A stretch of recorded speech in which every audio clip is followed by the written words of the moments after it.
একটা হোস্টেলে 100টা ছেলে ছিল। প্রত্যেকদিন সকালে তাদেরকে ব্রেড খেতে দেওয়া হতো।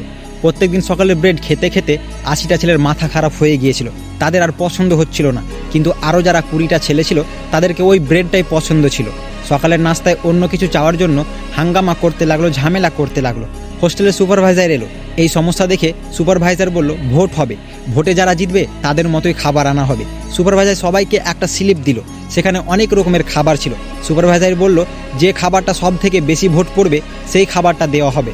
যখন ভোট গোনার সময় এলো তখন দেখলো ব্রেডে 20টা ভোট, আর নুডলসে 18টা ভোট, আর 16টা ভোট পড়েছে ব্রেড অমলেটে, আর বাকি খাবারগুলোতে 5-10টা করে পড়েছিল। ওই 20 জন ছেলেই ব্রেডে ভোট দিয়েছিল।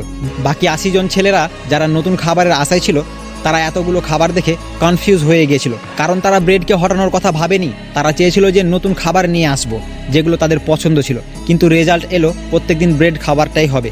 মনে রাখবেন, যতক্ষণ 80 জন ছেলে নিজের নিজের ভোট করতে চাইবে ততক্ষণ ওই 20 জনেরই রাজ চলতে থাকবে। আর মনে রেখো, এ কথাগুলো হোস্টেলের জন্য ছিল না, যে বোঝার সে অবশ্যই বুঝে নেবেন।